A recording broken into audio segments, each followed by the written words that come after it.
All right, now the first wall I want to build is between these two lally columns. Okay. And from the lally column to the foundation. I also want the wall to be under this main beam right here, and I want the face of the wall on this side to be flush with the beam. Okay. Next thing is I want to make sure that the wall is straight up and down, or plumb. Okay. Now my 6-foot level won't make it, so I have to use a 2-foot level and a 6-foot level. Put the 2-foot level against the face of the beam, make them both plumb, just like that. I'm going to have you mark the floor. All right. All right, now we'll go down the other end. All right.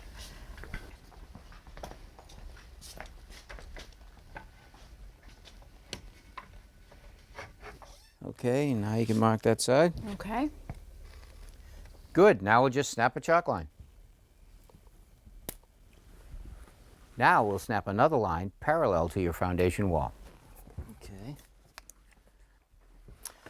All right, here is the bottom and top plate for our first wall.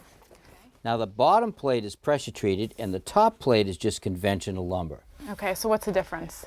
Well, the building code requires that any wood in contact with concrete or the ground has to be protected against any moisture. Okay. All right, so now I'm going to stand up the first one and the second one, put them together and start marking for my stud location. Now, my studs are going to be 16 inches on center. Okay.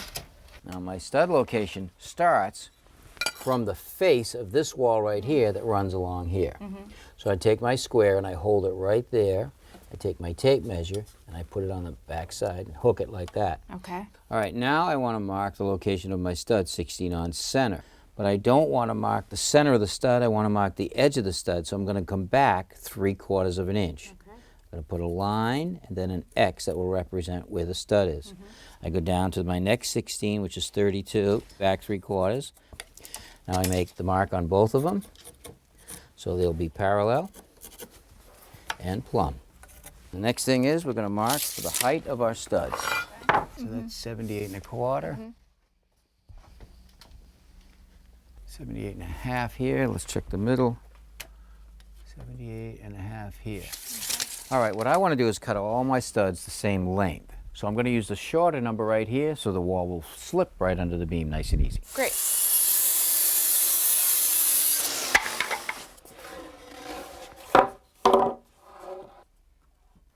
Okay, now we'll nail it together.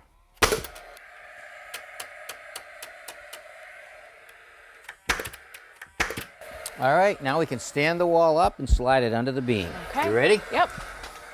Up we go. All right, I'm on the line on the bottom. Now I'll tap the top over, make it flush with the beam. And now I'll just tack it in place.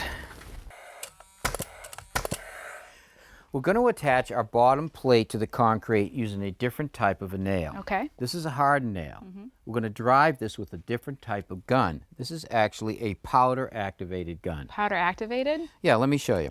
Inside here is gunpowder. Oh. So this gun is very loud. We want to make sure we wear eye and ear protection when using it. Okay. So I load the gunpowder in.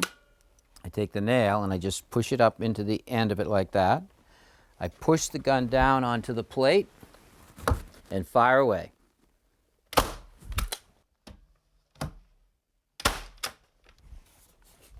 That's not going anywhere. Now we're ready to build the other section. Great. Even though we built this wall in 2 sections, I still wanted to maintain my 16-inch stud spacing from this section right here. To do that, I started my 16-inch spacing from this stud right here and went all the way down the wall. Okay, great.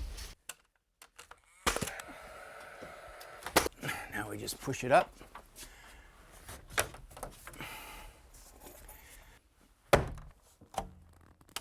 Now what I need to do is plumb up from the bottom to make the wall straight.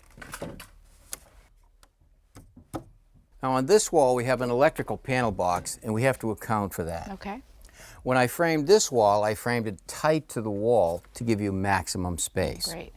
So this wall is going to have to jog out and also allow for access for this electrical panel. So what I did is I framed this wall with a doorway opening in it.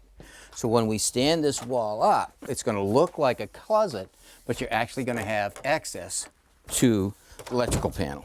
Now this wall is framed up just like I would frame any wall with a door in it. It has a header, a king stud, and a jack stud. The jack studs are made up of all the scrap that we have, so we have less waste. Great. All right, this is our last wall going in place. Push it up there. Now I've made provisions to go around our plumbing pipe. Okay. And I've framed this wall for a standard door opening. Great. Now I'm just going to pry it over there with this 2x4 to get it in a rough positioning, because I want to nail the bottom first. All right, now we'll put the bottom on the line and we'll nail it off. Great.